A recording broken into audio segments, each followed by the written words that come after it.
wabarakatuh. Alhamdulillahi bini'matihi tatimmu salihat. Wal awwal wal akhir wal zahir wal batin. Wallahu bikulli syai'in alim. Asyhadu an la ilaha illallah wa asyhadu anna Muhammadan abduhu wa rasuluh. La nabiyya wa la rasula ba'da. Allahumma salli wa sallim ala sayyidina Muhammad wa ala ali Muhammad kama sallaita ala Ibrahim wa ala ali Ibrahim innaka Hamidum Majid. Qala Allah Ta'ala fil Qur'anil Karim fa huwa asdaqul qailin. Ba'da a'udzu billahi minasy syaithanir rajim. Bismillahirrahmanirrahim. Ya ayyuhalladzina amanu taqullaha haqqa tuqatih wa la tamutunna illa wa antum muslimun. Wa qala ya ayyuhalladzina amanu taqullaha wa kunu ma'as sadiqin. Wa qala Rasulullah sallallahu alaihi wasallam fi hadisihi ittaqullaha haitsuma kunta wadbi sayyatal hasanata tamhuha wa khaliqin nas bi khuluqin hasanin. Amma ba'd. Alhamdulillah summa alhamdulillah, senantiasa kita bersyukur kehadirat Allah Subhanahu wa taala atas segala limpahan rahmat dan barokahnya, sehingga sampai saat ini, sore hari ini, kita masih bisa bersilaturahim, bisa bermuajahah, bisa bertatap muka dalam rangka meningkatkan keilmuan kita agar keimanan kita juga bisa meningkat. Karena Allah melebihkan, meninggikan derajat orang-orang yang tidak sekedar beriman. Allah meninggikan derajat orang-orang yang beriman dan yang berilmu beberapa derajat. Yarfa'illahu alladhina amanu minkum walladzina utul ilma darajat. Maka beruntunglah kita hari ini yang menyempatkan diri, yang bisa mengorbankan waktu kita untuk melangkah ke tempat ini untuk sama-sama mentadaburi ayat-ayat Allah Subhanahu wa taala. Maka untuk mewujudkan rasa syukur itu, realisasikan apa saja keilmuan yang kita miliki agar kita mendapatkan keridhaan Allah Subhanahu wa taala, sekaligus bisa mendakwahkan kepada orang-orang di sekitar kita agar bisa membersamai kita di dalam keridhaan Allah Subhanahu wa taala. Salawat dan salam kita haturkan kepada Nabi besar Muhammad sallallahu alaihi wasallam, kepada keluarga beliau, sahabat-sahabat beliau, kepada tabi'in, itba'ut tabi'in, dan seluruh pengikut-pengikutnya atau seluruh kaum muslimin yang setia mengikuti sunnah-sunnah beliau, mengikuti ajaran-ajaran beliau sampai hari kiamat nanti, atau sampai raga memisahkan kita, sampai nyawa sudah tidak lagi bersemayam dalam raga kita. Dan kita bermohon kepada Allah menjadi salah satu pengikutnya atau pengikut Nabi yang mendapatkan syafaat beliau nanti sallallahu alaihi wasallam di yaumil qiyamah.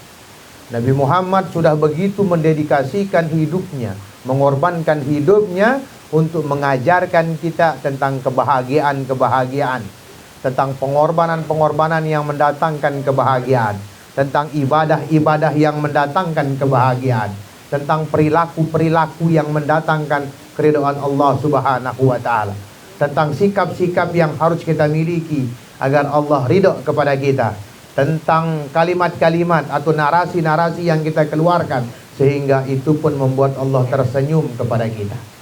Maka tinggal kita umatnya yang merealisasikan ajaran-ajaran beliau dalam setiap aktivitas kehidupan kita.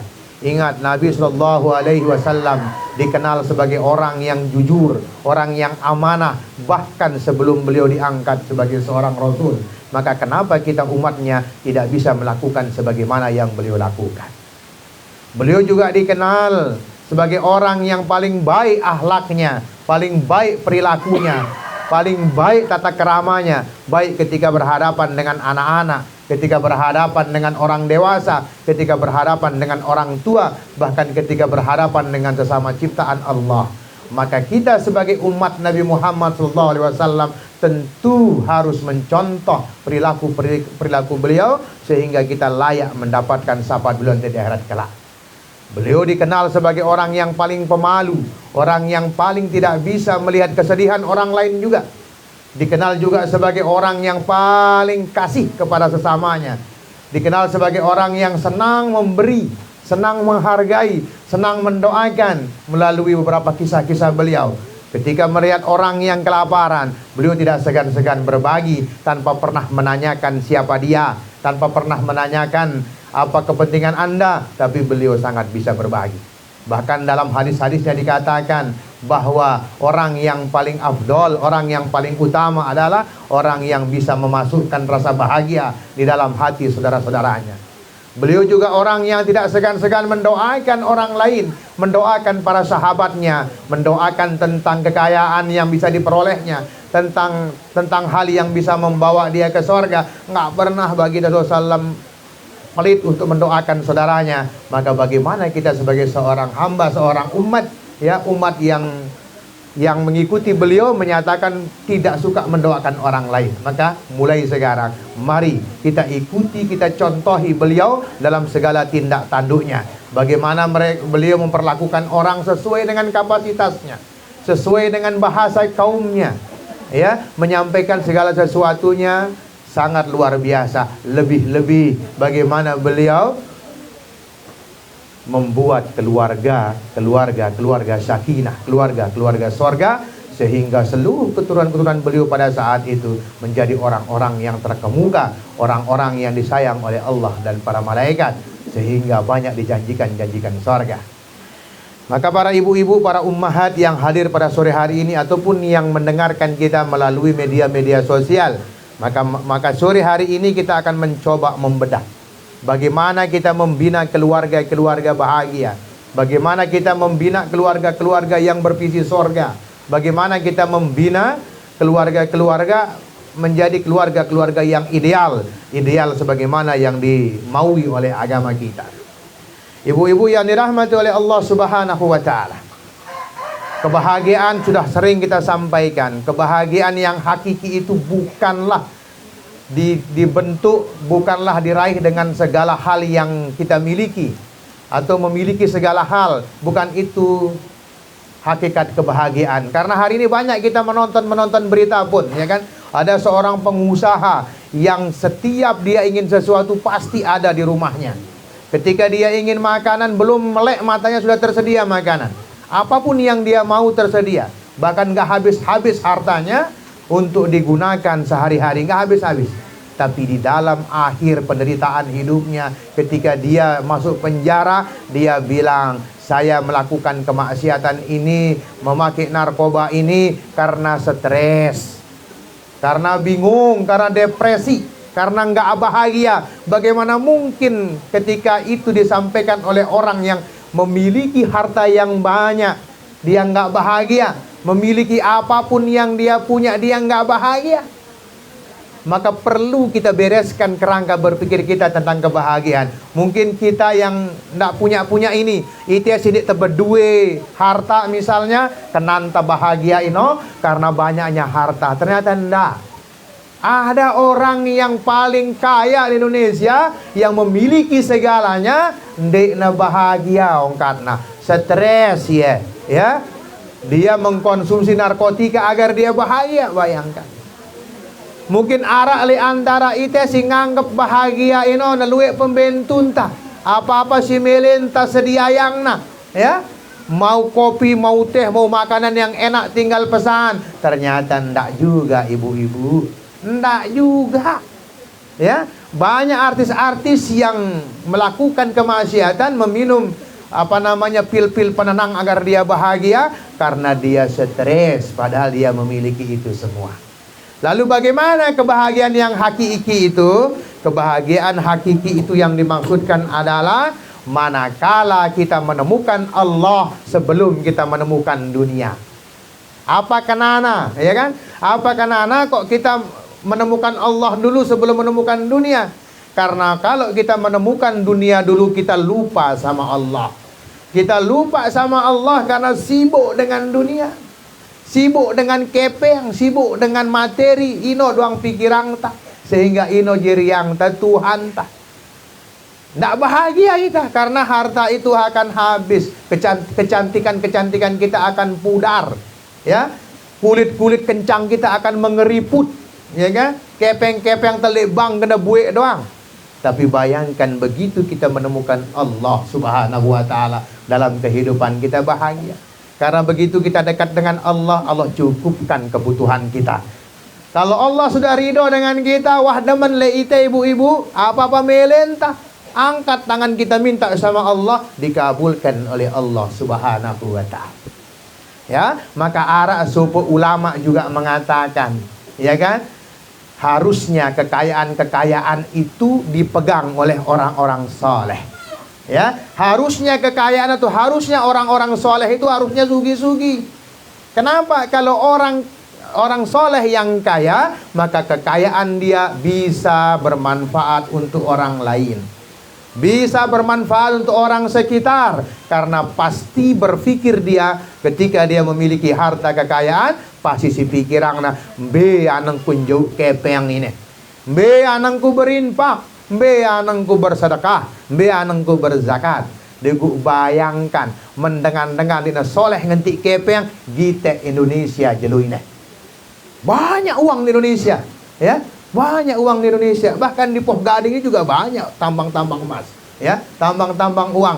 Kansu rakyatnya tidak sejahtera, kansu rakyatnya selagi miskin, karena kekayaan itu tidak dipegang oleh orang-orang soleh, ibu-ibu.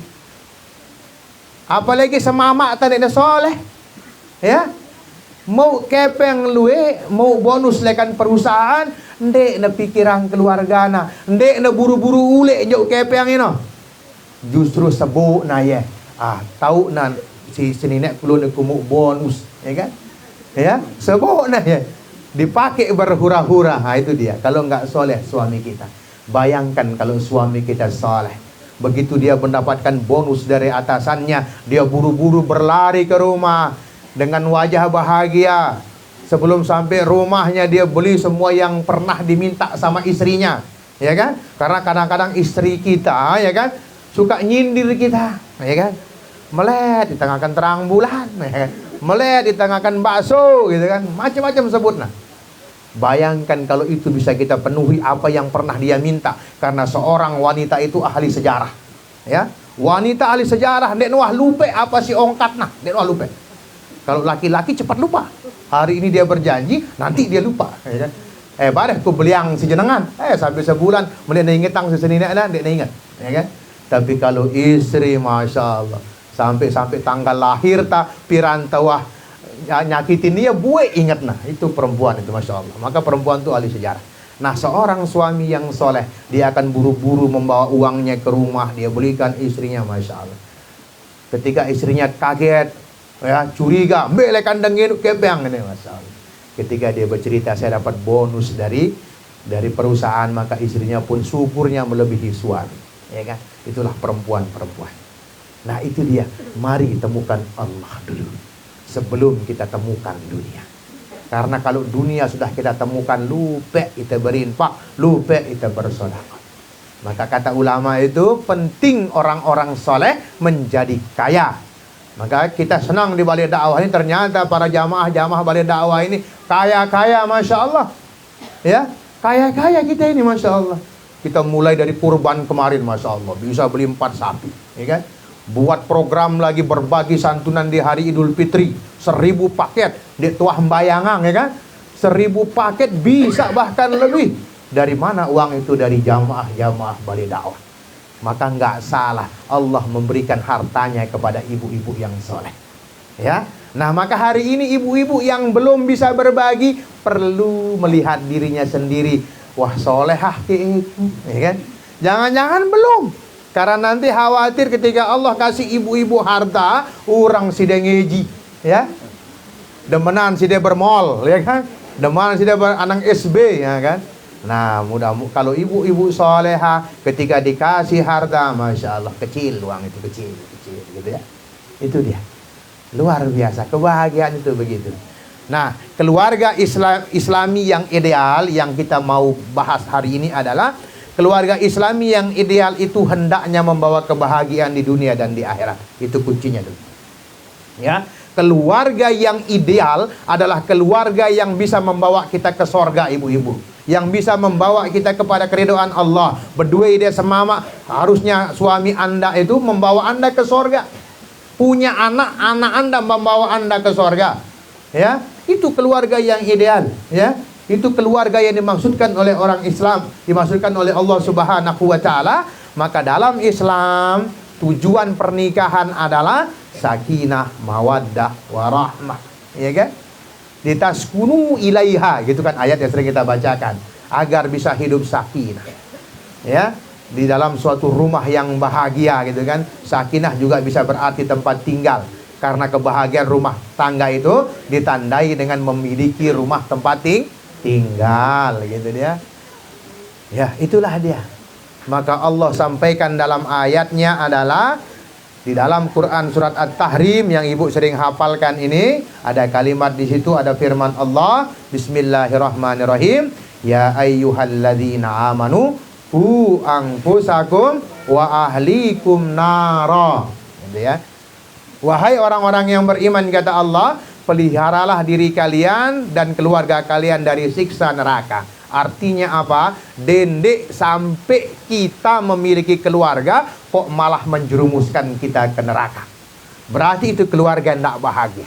Ya, itu keluarga tidak bahagia. Maka alhamdulillah kita di Balai Dakwah ini sudah bayangkan tiap hari di sini ada pengajian. Ya, ada pengajian melalui TK yang usianya di bawah 5 tahun, ya kan? Di situ tuh pengajian itu, ya kan? Walaupun dinamakan TK, di situ belajar ngaji. Karena ngaji itu bukan hanya sekadar Al-Quran ayat Allah, tapi ada 2 ayat-ayat Allah, ayat kauliyah dan ayat kauniyah. Ya, di TK juga diajarkan tentang ciptaan-ciptaan Allah, ya kan? Masya Allah, ya kan? Lepas dari itu selesai duhur jam 10 selesai, jam 11 selesai, nanti sorenya ada lagi pengajian anak-anak. Masya Allah, ya kan? Ada lagi nanti malamnya, ada lagi pengajian remajanya. Kita hidupkan terus. Kenapa? Demi mencapai kebahagiaan dunia dan akhirat. Ya kan? Karena keluarga yang ideal menurut Islam adalah keluarga yang membawa kepada surga. Semakin banyak anak kita, maka saya ketika di kampus, banyak orang kaget ketika seusia pernikahan saya yang masih sedikit, ya kan, saya nikah 2011, anak saya sudah 5. Banyak orang bilang, banyak sekali anaknya Ustadz. Ini sedikit bagi saya bilang. Kalau Anda berkaca mata dunia Anda yang menghidupi anak Anda, saya bilang, 1 anak aja berat, ya kan? Tapi saya nggak berpikir begitu. Saya berpikir anak-anak saya memiliki rezekinya sendiri, ya kan? Memiliki rezekinya sendiri. Ya, mereka nggak akan pernah kelaparan karena mereka memiliki Allah yang Maha Pengasih dan Maha Penyayang. Saya berpikir 5 anak saya ini semuanya hafal Quran. 5 anak saya menjadi mujahid pejuang penegak syariat Allah. 5 anak saya menjadi ulama penyebar agama. Bayangkan berapa pahala yang saya dapatkan. Berapa yang akan mendoakan saya. Berapa yang akan memberikan mahkota surga di kepala saya. Itu cara kita berpikir surga, ya kan? Kita berpikir luwe anak lelah kita ngembang yang mangan, ngembang diri kita doang susah, ya kan? Ya, kita sering kelaparan. Tapi ketika kita berpikir Allah nggak akan pernah menyia-nyiakan ciptaannya, maka sekedek limen, sekedek, ya kan? Bayangkan kalau Sida ngikut ya program nasional cuma 2 anak Sida, ya kan? Terus tiba-tiba meninggal 1, kerising. Coba tebedui 5, Syekh meninggal, Messi 4. Ya, alhamdulillah. Ya kan? Tebedui 10, Messi siwe. Masya Allah gitu. Gitu berpikirnya, ya kan? Jadi ya sudut pandang membina keluarga bahagia itu adalah keluarga ideal menurut Islam adalah keluarga yang bisa membawa kebahagiaan di dunia dan membawa kebahagiaan di akhirat, ya. Karena menurut pandangan Islam, keluarga itu bukan hanya sekedar tempat berkumpulnya suami istri, ya. Keluarga ino ndekna hanya sekedar tahu tengumpul senine semama atau anak tande, ya kan? Menurut Islam, keluarga itu berfungsi menentukan kehidupan kita nanti di akhirat. Nah, maka hari ini ketika kita memiliki anak-anak, ya, masih ada kesempatan untuk menjadikan anak-anak kita itu sebagai aset masa depan kita, ya. Ajarkan mereka doa-doa agar mereka nanti bisa mendoakan kita, ya. Ajarkan mereka doa-doa, bagaimana doa mendoakan orang tua, ya. Jangan hanya kasih HP. Lalu mereka tahu berdoa, jemaah lek kubur setelang nai deka kaset karena dia tahu berdoa, ya kan? Ya.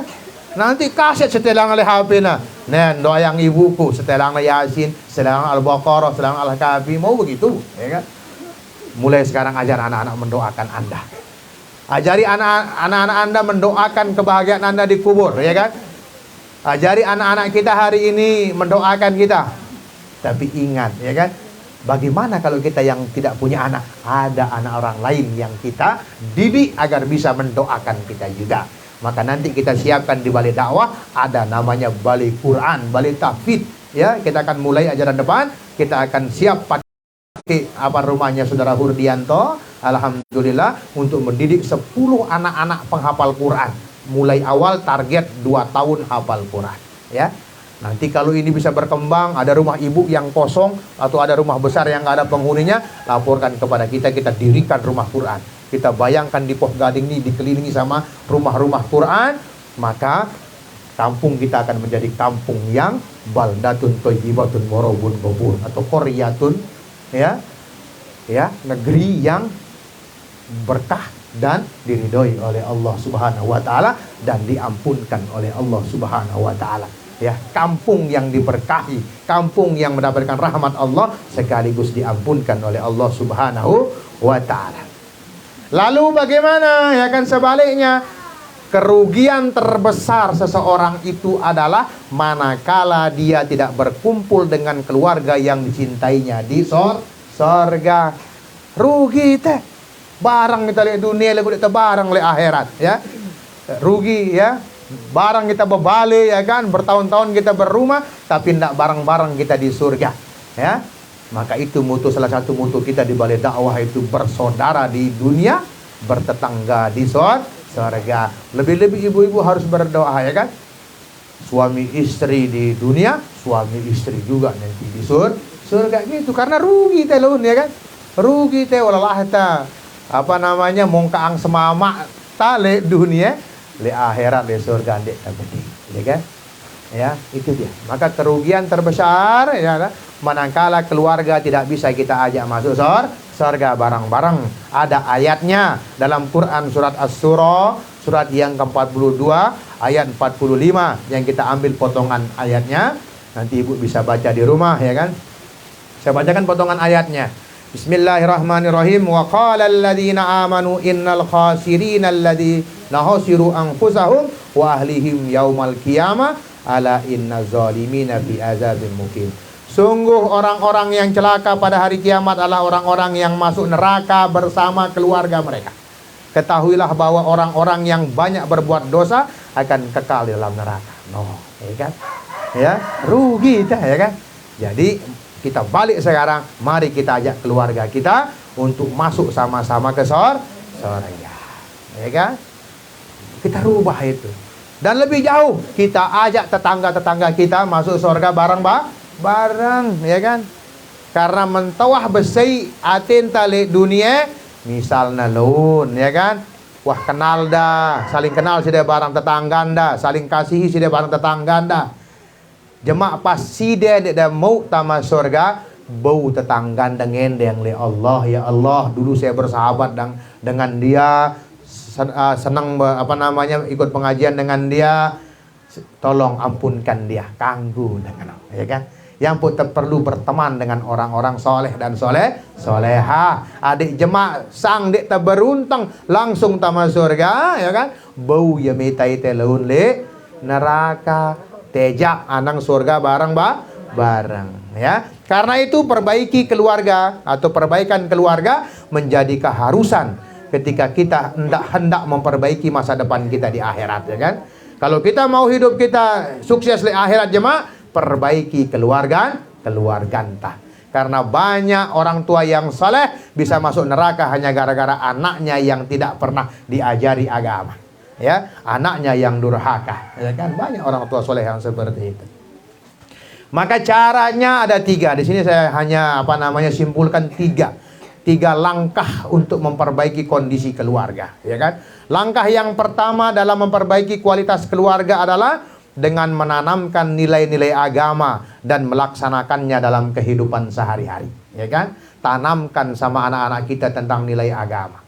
Ya, ajari mereka sopan santun, ajari mereka tentang akhlak, bagaimana menghormati orang yang lebih tua, bagaimana menghormati orang yang lebih besar, bagaimana menghormati ahli ilmu, bagaimana menghormati ahli Quran, bagaimana bisa saling berbagi, saling menolong. Ya, itu tanamkan di anak-anak kita, di keluarga kita. Bila perlu ajak beribadah bareng-bareng, sekeluarga berjamaah bareng-bareng, diimami oleh bapak. Kemudian ada anaknya di belakangnya, ibunya di belakangnya, indah sekali doa bareng-bareng, masya Allah, ya kan?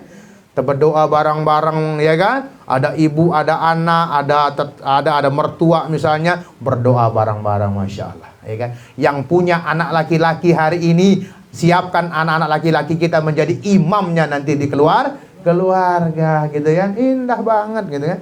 Indah banget, tanamkan sejak kecil. Bukankah di dalam mahfuzat atau kata-kata mutiara, ya kan, dikatakan, ya kan, ta'allaman saghiran wa'mal bihi kabiran, ya, belajarlah di waktu kecil, kemudian amalkan di waktu besar, ya kan. Utlubul ilma minal mahdi ilal lahdi, ya kan. Tuntutlah ilmu itu sejak dalam buayan, sejak dalam perut sampai dengan liang lahat, gitu dia, ya kan. Tanamkan nilai-nilai agama sebagaimana para nabi juga menasihati anaknya dengan nasihat-nasihat agama, ya kan? Dalam Quran surat Al-Baqarah, ya kan, ada pesan Nabi Ibrahim dan Nabi Yakub kepada putra-putranya. Wa wassa biha Ibrahimu banihi wa Yakub ya baniya innallaha astafa lakumuddin fala tamutunna illa wa antum muslimun. Tuh lihat.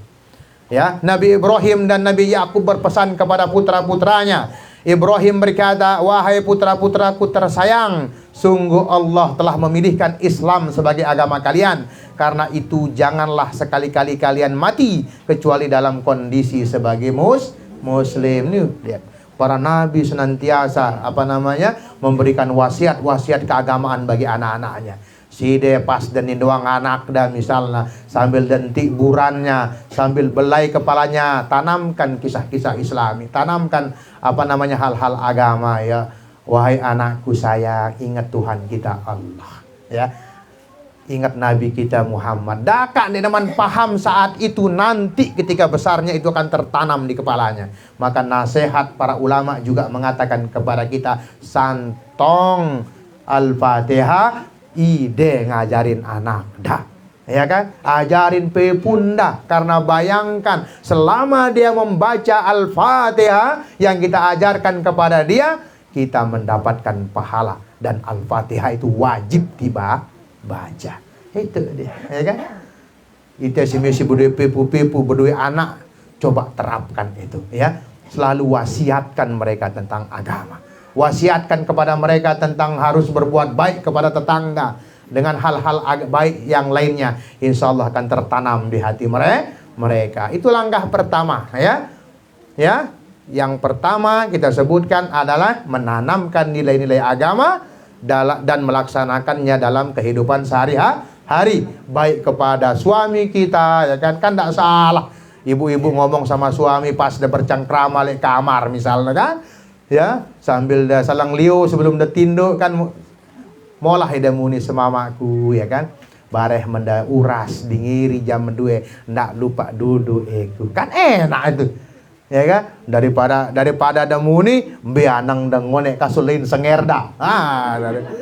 Lain parfum dah. Nanti bang begitu. Mending ingatkan dia agama. Karena nanti semakin soleh suami Anda, soleh suami ibu, ndik nagan berpikir untuk bermaksiat. Sama mamaku duduk ikut bareh dia, kan malu dia bilang di gua uras, kan nanti malu dia nanti kalau kita bilang begitu. Akhirnya ketika dia bangun, maka di situ ada hadis Rasulullah SAW berbunyi, diberkahi seorang wanita yang memerciki suaminya dengan air untuk mengajaknya sholat malam. Masya Allah. Begitu juga sebaliknya.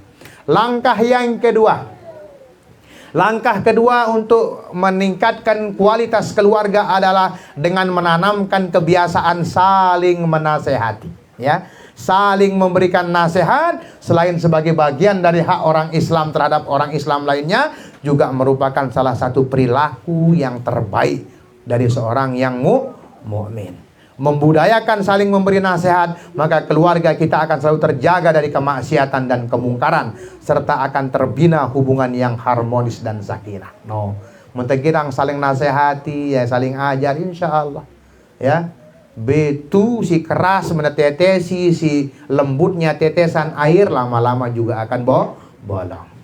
Itu kisah yang mengilhami seorang ulama besar, ya, ulama hadis yang bernama Ibnu Hajar Al-Asqalani. Dia nawah hafal-hafal sekat ngapal sampai hampir putus asa. Dikisahkan pada suatu hari dia melihat sebuah tetesan-tetesan yang mengenai sebuah batu, sampai batu itu bolong karena tetesan air yang terus-menerus. Lalu dia berpikir, masa kepala yang tidak sekeras batu ini tidak bisa tembus dengan nasihat atau dengan ilmu-ilmu ini.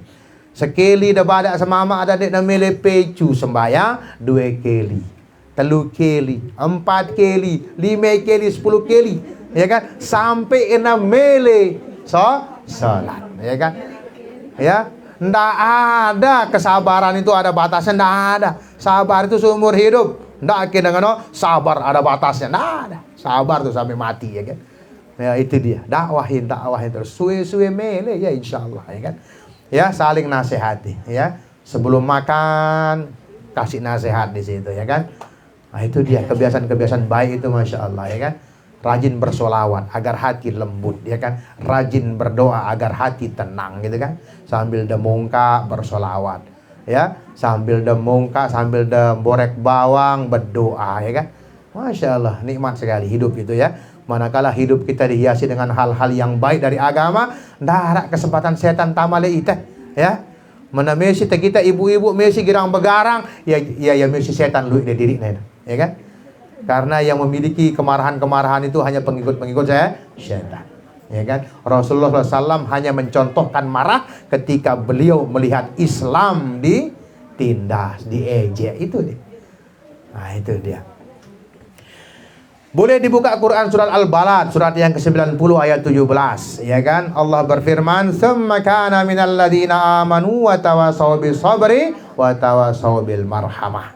Kemudian orang itu mengikuti jalan orang-orang mukmin untuk mengajak manusia beramal soleh, ya, saling menasehati tentang kesabaran dan saling menasehati tentang kasih sayang. Tuh, ya. Jadi mendemele ngikuti jalan-jalan orang yang beriman. Kalau kita mau mengikuti jalan-jalan orang yang beriman kepada Allah, caranya senantiasa saling menasehati tentang amal soleh, tentang kesabaran dalam Islam, kesabaran menghadapi ujian, kesabaran ketika ditimpa ujian, ya.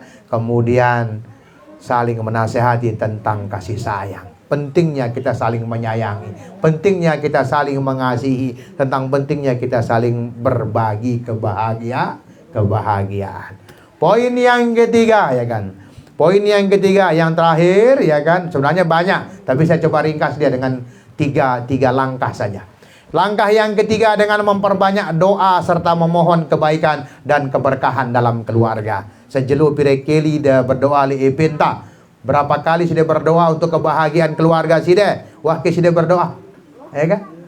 Ya, tetap dah pirekeli sejelu. Kurang, ya kan, setiap saat, ya kan, ya kan, doa, ya Allah, menasihati semama ada, ya Allah lembutkanlah hati suami hamba, gitu terus, ya kan, ya gitu, ya, saling berdoa, ya kan, mohon kebaikan, ya Allah, mudah-mudahan suami saya baik, mudah-mudahan, itu terus, ya kan, doa si positif, ya kan, dia doa si lenge-lenge, ya kan, itu bukan doa kalau jelek-jelek itu, ya kan, laknat itu, ya kan, ya kan. Khususnya kepada anak-anak kita, ibu-ibu. Kadang-kadang banyak ibu-ibu yang lupa, ya. Doa orang tua itu mustajab. Ndak begitu desili amarah muncul, sumpah ada anak mudahan metrik. Hati-hati. Coba pakai cara ibu-ibu tabi'in, ibu Imam Syafi'i. menasili ibuna para sahabat, mudahan menjadi kendaraan soleh, mudahan menjadi imam Masjidil Haram. Nah itu cara ibu-ibu yang soleh itu ya. Sekarang rubah dia ya kan. Yang pun telah anak dengan ada nyumpek dengan lupa ide ya kan. Ya, jangan-jangan seperti itu ya kan. Sudah pernah kita doakan anak kita nggak baik ya kan. Nah sekarang rubah apa umpatan-umpatan itu menjadi doa-doa. Ngene telah me anakku, me soleh doang laut gitu dia. Ngene girang pengelawanan me anakku ya kan. Menjadi penghafal Quran doang laut gitu. Dirubah coba, dirubah ya. Nah ini dia, memperbanyak doa serta memohon kebaikan dan keberkahan dalam keluarga. Coba lihat doa-doa yang disampaikan oleh Allah dalam firman-firman-Nya ya, sebagai contoh buat kita. Ini adalah Quran, salah satunya dalam Quran surah Al-Furqan, surat yang ke-25 ayat 74. Allah berfirman, "Walladzina yaquluna rabbana hab lana min azwajina wa dzurriyyatina qurrata a'yun waj'alna lil muttaqina imama." Oh, hafal, alhamdulillah itu ya. Dan orang-orang yang berdoa, wahai Tuhan kami, jadikanlah istri-istri dan anak-anak kami orang-orang saleh, jadikanlah anak keturunan kami suri teladan bagi orang-orang yang soleh. Sekarang rubah kebiasaan buruk, mendoakan yang buruk buat keturunan kita atau keluarga kita atau orang lain, menjadi doa-doa yang indah, doa-doa yang bermakna, doa-doa yang mendatangkan kebahagiaan ya. Mendelalah kita anak dan doa yang jadi dengan soleh, doa yang jadi imam masjid ya. Ingat, doa orang tua itu makbul. Mudah-mudahan bermanfaat apa yang kita sampaikan tentang bagaimana kita membina hubungan keluarga yang bahagia atau ideal menurut Islam. Dan insya Allah nanti pertemuan berikutnya kita akan tambah sehingga betul-betul kita memiliki keluarga yang ideal, yaitu bahagia di dunia sekaligus bahagia juga di akhirat. Subhanaka Allahumma wa bihamdika asyhadu an la ilaha illa anta astaghfiruka wa atubu ilaik. Assalamualaikum warahmatullahi wabarakatuh.